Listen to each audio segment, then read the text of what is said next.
এক বাক্য দিয়ে ক্ষমার ঘোষণা দিয়েছেন, চিল্লায় বলেন ঠিক কিনা? As a father, as a teacher, as a commander, as a leader, as a lawgiver, as a lawmaker, as a reformer of the society, Muhammad is the superman of the world. আওয়াজ করে পড়তে হবে আল্লাহু আকবার। কূটনীতি কারে বলে, diplomacy কারে বলে, স্ট্র্যাটেজিক অ্যাটিটিউড কারে বলে শিখে নেন। বদরের প্রান্তরে বিশ্ব ইসা ইসলাম উপস্থিত হলেন।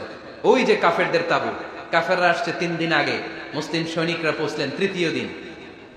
এসে বিশ্ব ইসা ইসলাম সবাইকে বললেন কত হতে পারে কাফের, কেউ বলতে পারে না। 2 জন রাখাল পেয়ে জিজ্ঞেস করলে, এই রাখাল কয়দিন ধরে আছো? আমরা 1 সপ্তাহ ধরে বদরে আছি। শুনতেছেন? শুনতেছেন? উনি বললেন ওই যে কাফেররা যে আসছে কয়দিন আগে? 3 দিন আগে। 3 দিন আগে। কত হবে সংখ্যা? কলু কাসীর, অনেক। কত হইতে পারে? রাখাল দুটাকে জানি না। আল্লাহ রাসূল সাল্লাল্লাহু আলাইহি ওয়াসাল্লাম চিন্তায় পড়ে গেলেন, কারণ ওনার যুদ্ধে অ্যাটাকের সিস্টেম ছিল শত্রু সংখ্যা কত এটা আমাকে জেনে নিতে হবে। সুবহানাল্লাহ পড়বেন না? অনেক কৌশল হাতড়ি এবার বিশ্বনবী আবার রাখাল দুটাকে ডেকে পাঠালেন, বললেন কাম ইয়ানহারুনা কুল্লা ইয়াউম, ওরা আসার পর থেকে প্রতিদিন খাওয়ার জন্য কয়টা করে উট জবাই করে? এবার ওরা বলল প্রথম দিনে ইয়াউমান তিসআন, প্রথম দিন খাওয়ার জন্য উট জবাই করেছে 9টা। ওয়াফিল ইয়াউমি সানি 10, আর দ্বিতীয় দিনে উট জবাই করেছে 10টা।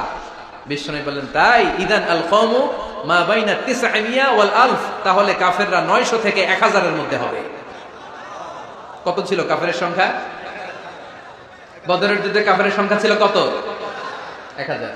কিভাবে নমুনা দেখে আলামত সংগ্রহ করতেন? ওরা কয়টা উট জবাই করেছে 2 দিনে? প্রথম দিন 9টা, দ্বিতীয় দিন 10টা। বিশ্বনবী হিসাব মিলাই ফেললেন যোগ বিয়োগ দিয়ে, কাফেরের সংখ্যা 900 থেকে 1000 এর মধ্যে হবে। হিসাব করে দেখা গেল 1000 সৈনিক এসেছিল সেই বদরের যুদ্ধে। চিল্লায় বলো আল্লাহু আকবার। স্ট্র্যাটেজি জানতে